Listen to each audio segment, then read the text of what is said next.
Hello, and welcome to my chess gambits tier list. In this video, I'm going to be ranking chess gambits based on factors such as how likely is it that someone falls for a trap, how likely is it that someone knows the full refutation, if they do know the full refutation, do you still have compensation or are you just down material, and then finally, how consistently can you actually get the gambit. For our first gambit, we have the Albin counter gambit. The Albin counter gambit starts after d4, d5, c4 starting the Queen's Gambit, and declining it and counter gambiting a pawn by playing pawn to e5. Now the Queen's Gambit is a very popular and very common opening, so it is pretty likely that you can get this gambit off pretty consistently. If white does know the refutation, black is down a pawn without really much compensation to show for it. I would say probably in the 1500 and up Elo range, players as white are going to pretty consistently start knowing how to refute the Albin counter gambit. But for any Elo below 1500, I think the Albin counter gambit has a very, very good chance of success. I think given all of these factors, I'd say the Albin counter gambit is a pretty good opening. It doesn't quite make the cut to S tier, and I think it'll be more clear once we compare it to some of the other gambits later on. Next up, we have the Belgrade Gambit. The Belgrade Gambit starts after the 4 knights Scotch, with all the knights developed after e4, e5, playing the move pawn to d4. Black has to take your pawn, and then rather than playing the natural move of recapturing the pawn, we start the Belgrade Gambit with the move knight to d5. If you are able to get the starting position, and you know what you're doing with white, there's a very, very, very, very good chance that black is going to fall for a trap and not know what they're doing here. Unfortunately, a huge issue with this gambit is being able to get the starting position. Black has to cooperate with a lot of moves in order to actually get into the starting position of this gambit, starting by actually playing the 4 knights, and then playing this move of actually taking the pawn to actually allow us to start with the Belgrade Gambit. So, the only thing holding me back from putting the Belgrade Gambit in S tier is the fact that it's not super practical that we can get this opening.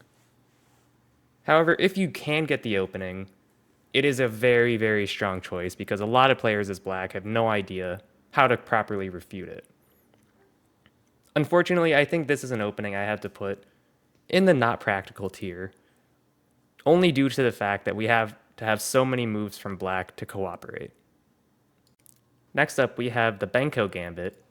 Starts after pawn to d4, knight f6, pawn c4, c5, d5, and then pawn to b5 in order to gambit our b pawn. Now, if you're able to get the starting position, this is a very, very, very good gambit. Even if white knows all the theory, there is still some compensation for black in terms of central space and development. While that compensation is dubious, there is compensation nonetheless. It is fairly consistent to get this opening. There is still some ways that white can avoid it with things such as the London. However, if you're able to get the starting position, it performs really, really well online, even up until the 2K Elo rating.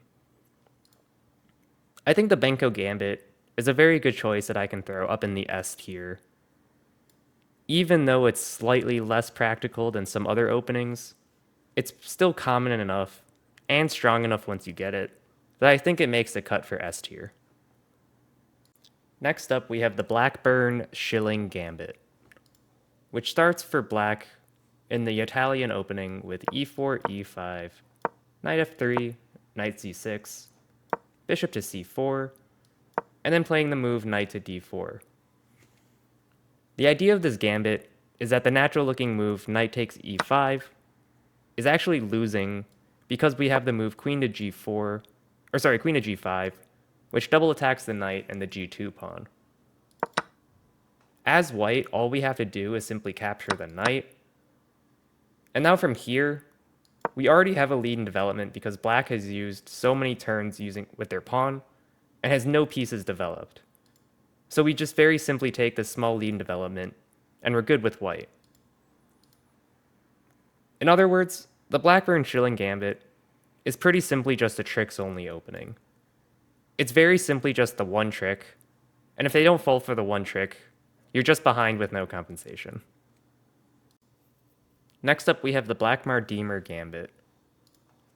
There's a few move orders that this can come out of. One move order is d4, d5, and e4. It's also possible to get this opening out of the Scandinavian with e4, d5, and then playing the move pawn to d4. The idea of this gambit is that we're going to allow black to capture our e-pawn in order to try and get a lead in development. Now, this gambit is unfortunately pretty dubious. If black does know what they're doing, white is simply just down a pawn for no compensation whatsoever. However, online, this opening does perform pretty well, as it has a couple traps that are pretty common for black to actually fall for.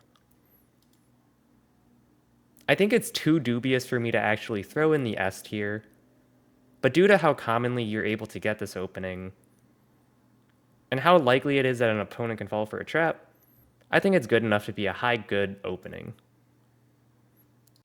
Next up, we have the Blumenfeld Gambit, which is an opening for black, which starts out of the Benko with d4, knight f6, c4, c5, d5, e6, knight f3, and then pawn to b5.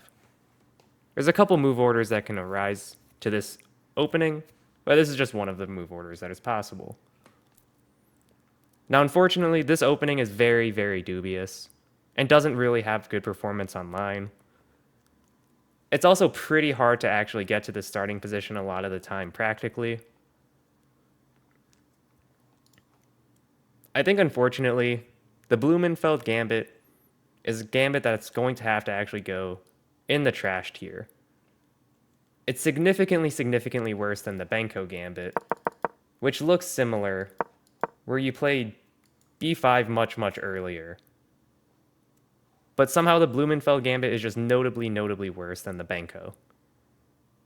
Next up, we have the Boden Kiesertzky Gambit, which starts in the Petrov after e4, e5, knight f3, knight f6, not defending our e-pawn, but playing bishop to c4. Black captures our pawn, and then we play knight to c3, allowing black to capture our knight as well. We try to gambit our pawn in order to gain a lead in development, and an opening in the center, and openings for our other bishop as well. This opening, if you're able to get the starting position, is actually very strong and has quite a lot of compensation for your pawn. If they know how to refute it, it is not too difficult to refute, and they will just have a material lead in a safe position. Though, when looking at the online stats, white performs extremely well, and I think it's strong enough such that if you want an aggressive weapon against the Petrov, this is an S-tier gambit that is worth considering if you want something really aggressive against the Petrov opening, which is pretty hard to find aggressive opening choices for. Next up, we have the Budapest Gambit for black. Starts after d4, knight f6, c4, and then pawn to e5. This opening, if white knows what they're doing, black is just behind with no compensation whatsoever. And it's not super difficult to refute this opening. Really, this is just another gambit that really fits under the definition of tricks only. There's just a few tricks and traps, and if white avoids them, they're just winning. So, I think the Budapest Gambit will go in the tricks only tier. Next up is the Danish Gambit, which is an opening for white, after e4, e5, and then pawn to d4. Usually if black captures, you're going to gambit another pawn with pawn to c3. And if they capture, you're going to recapture with the knight. This is an opening that gives you a lot of compensation for your pawn. You have a lot of openings, a pawn in the center, and a lead in development already. So you have a lot of compensation for the pawn. If black knows what they're doing, like with a lot of other gambits, they are doing a lot better. But checking the stats online, white does perform quite significantly well in this opening. I think the Danish Gambit is a worthy gambit to actually go up in the S tier. I put it a little bit lower on the S tier because it isn't super difficult to refute, but there are a lot of tricks and traps in it, and if you do know it well as white, you'll probably get a lot of easy wins. Okay, next I'm going to talk about both the wing gambit and the delayed wing gambit. They're gambits for white that start in the Sicilian with e4, c5, and the wing gambit starting with the immediate pawn to b4, and the delayed wing gambit being pawn to a3, and then playing pawn to b4. Trying to gambit one of your flank pawns for the c pawn in order to get two strong pawns in the center. Both of these openings give you very good compensation for your gambit in terms of a lead in the center.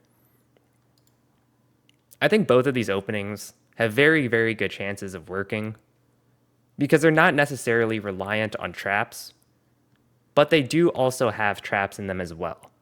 And even if they don't fall for the traps, there's a lot of good ways to get fair compensation to make an actually good game. I think both of these openings are worthy to go up in the S tier and pretty high up there.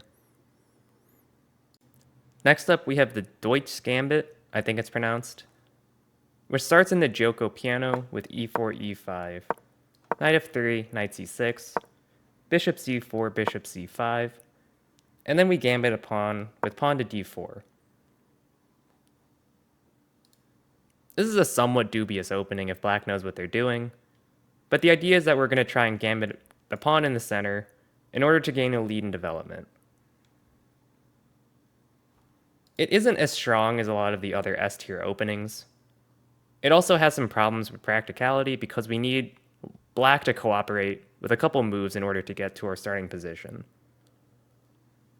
I think because of those factors, it doesn't quite make the good or the S tier, but it's good enough to make the good tier. Next up, we have the Elephant Gambit. It starts after e4, e5, knight f3, and then pawn to d5. Sorry, it's an opening for black. Trying to gambit our d pawn. Unfortunately, the Elephant Gambit's pretty bad. You don't get any compensation if they know what they're doing, and there's really not too many traps in the line, to be honest. White performs very well online, even when they don't really know what they're doing a lot of the time. I think for all of those reasons, the Elephant Gambit is actually going to go in the trash tier. Next up, we have the Englund Gambit, which is another gambit for black, which starts after d4, and then playing the immediate e5 to gambit our e-pawn. The Englund Gambit is another opening that kind of falls into the tricks-only category. Whoops. The entire idea of it is that we're going to try and hope that white makes a mistake of trying to defend the pawn with the bishop, falling into the move, queen to b4 check, triple attacking the king, the bishop, and the b pawn. If white never plays bishop to f4, but simply develops instead, white's just winning. So, pretty much by definition, this is just a tricks-only opening. If they don't develop their bishop too early, white's just winning. Next up, we have the Evans Gambit, which is a gambit for white, which starts in the Italian with e4, e5, knight f3, knight c6, bishop to c4, bishop to c5, and then playing the move pawn to b4. The Evans Gambit is a pretty good gambit if you get this opening. You get a lot of compensation. The idea being that if black captures your pawn, you're going to try and take a big center with 2 pawns in the center as compensation for your pawn. So, given that you get a lot of good compensation, and it's decently consistent that you can get this opening, I think the Evans Gambit's going to go up in the S tier as well. Next up we have the Fromm's Gambit, which is a gambit for black after the move pawn to f4, and then playing pawn to e5 to gambit our e-pawn. Now there's pretty much just one famous trap in this line, but if white doesn't fall for it and pretty much just plays a move like pawn to e4 and transposes into the King's Gambit, white's actually just doing okay. Really, the big problem with the Fromm's Gambit is that if white's playing pawn to f4, then playing the move pawn to d5 is very simply just a much better move, and there's no need to play a gambit against this opening. So I think the Fromm's Gambit is another trash gambit. Next up we have the Halloween Gambit, which is a gambit for white, which starts in the 4 knights opening. After the 4 knights opening, we play knight takes e5, gambiting our knight for a pawn in order to get this double pawn attack in the center. You get decent compensation for this opening by getting 2 pawns in the center that get a lot of space. The main issue with the Halloween Gambit is that we're not gambiting a pawn like with a lot of these other gambits. We're actually gambiting a piece. So unfortunately, that's a major issue with this Halloween Gambit, is that we're gambiting just too much material. However, in actual practical performance, it does do pretty well, and I've seen a lot of players at chess clubs actually use this opening with good success against other club level players. So, I don't think it makes the tier for S, or it doesn't make the cut for S tier, but I'm willing to put it up in the good tier instead. Next up, we have the King's Gambit, which is a gambit for white after e4, e5, and then pawn to f4 to gambit our f-pawn.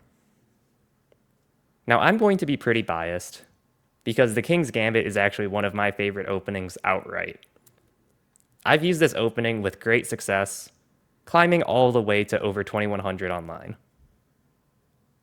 So, I know with my own personal anecdotes that this gambit is a very, very, very good gambit. Even though it is dubious, in air quotes, the best lines for black basically equate to white has a lead in development, but is down material, and the engine pretty much says it's equal or just slightly favorable to black. But you're never just outright losing as white, like you are with a lot of other gambits. And in a lot of positions, you get the kind of compensation you want when you're playing a gambit with a lead of space and development. Because of all this, I have to throw the King's Gambit right at the top of S tier. Next up, we have the Latvian Gambit, which is a gambit for black, which starts after e4, e5, knight f3, and then pawn to f5. So the Latvian Gambit's a weird one to rank. It doesn't have a ton of compensation if they know what they're doing, but you're not really losing like you are as badly as a lot of other gambits. Not only that, there's quite a few tricks in the line, and the chances someone falls for the tricks online are actually quite high because of how rare this opening is.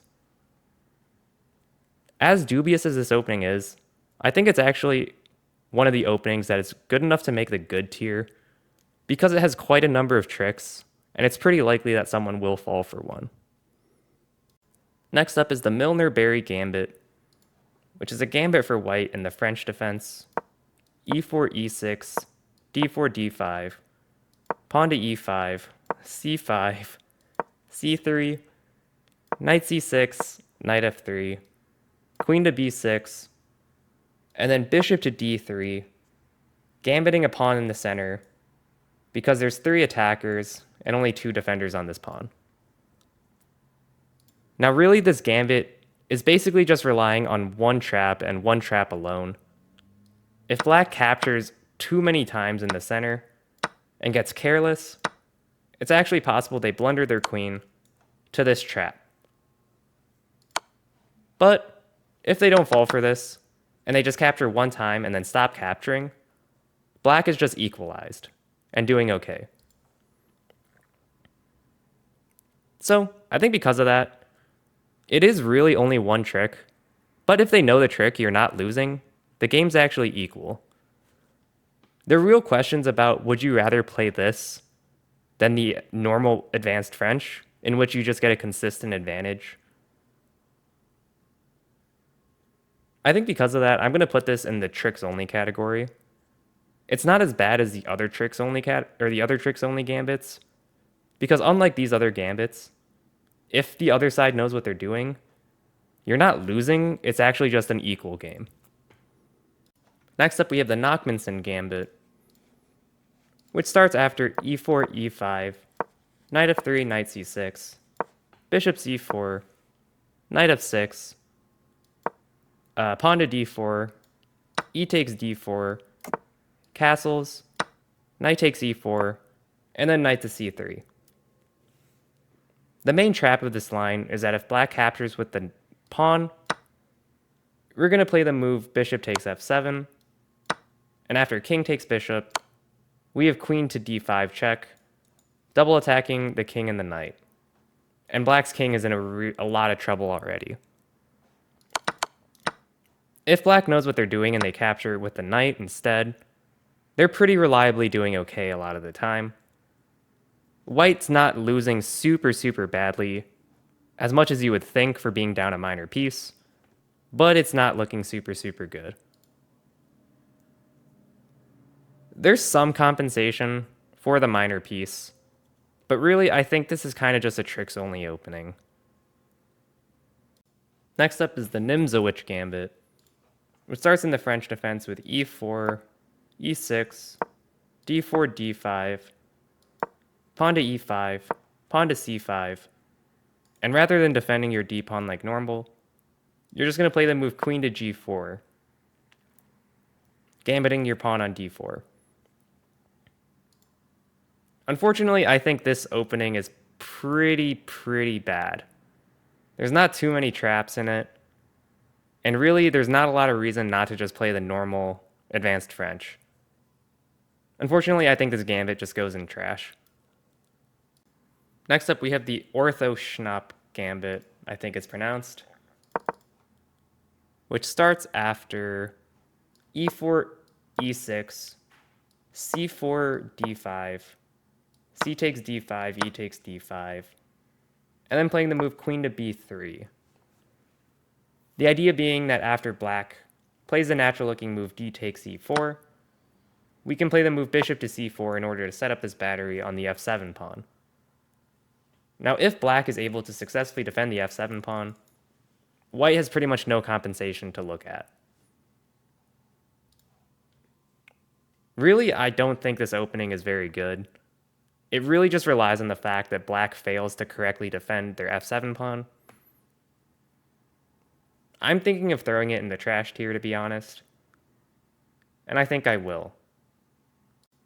Next up is the Cochrane Gambit.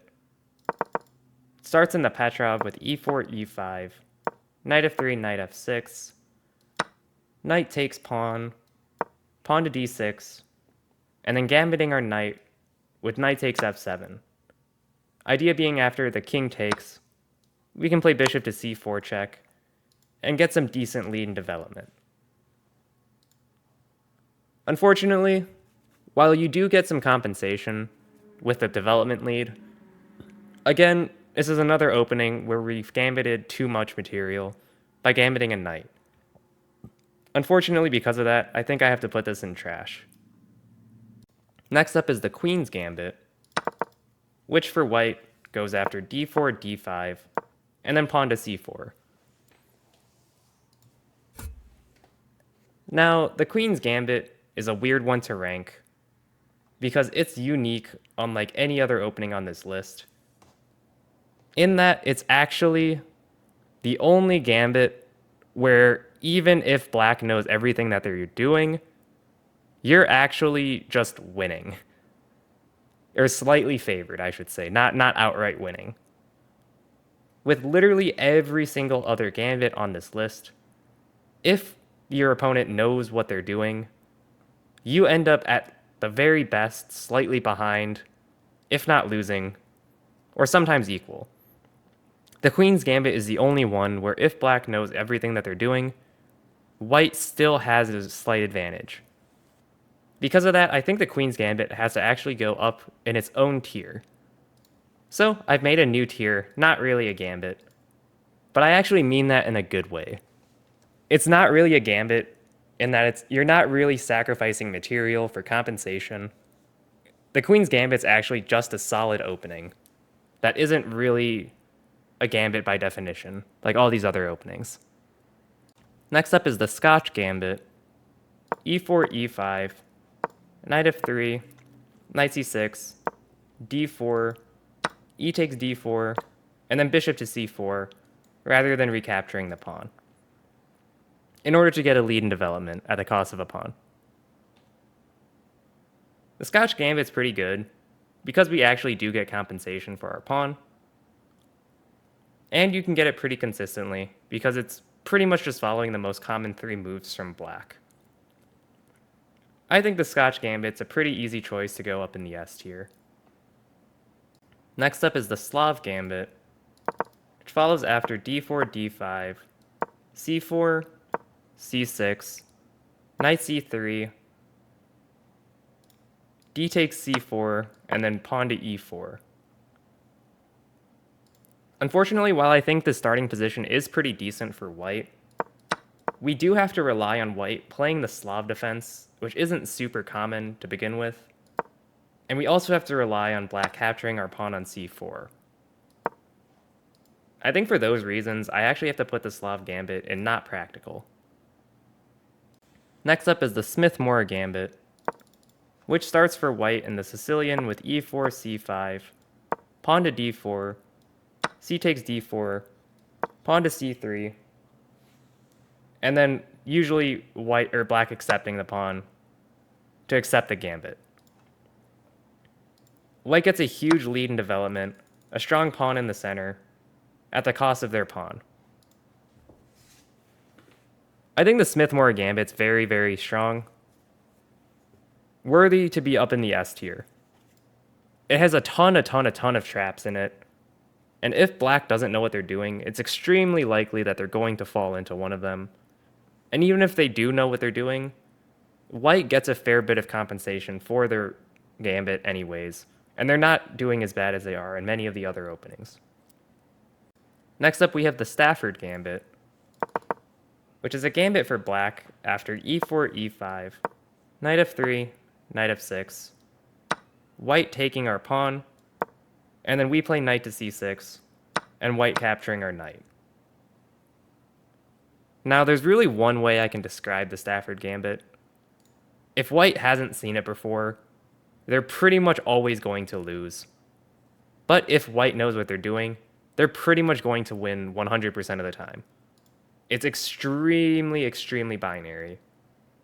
From white's perspective, you just need to memorize one line, and you're going to end up winning the opening phase against this opening every single time. But if you don't know what you're doing as white, there are so many traps with almost every natural-looking move that it's very likely you're going to fall for one of them. I don't think it's good enough for me to put up in the S tier, but I think I'll put it up in the good tier. There's so many tricks in it, and it's so likely that someone will fall for a trick, that it's good enough for good tier. But unfortunately, I can't put it up in S tier, because if white knows what they're doing, you're doing pretty badly as black. Next up, we have the Urosov Gambit.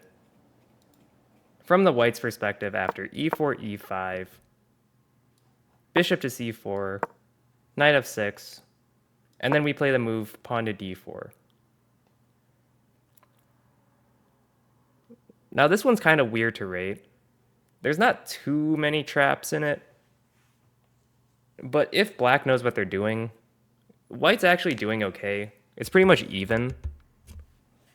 Unfortunately, I think a major issue with this opening is getting the starting position, relying on the fact that black has to play knight to f6 here, and not any of these bishop moves or any knight move.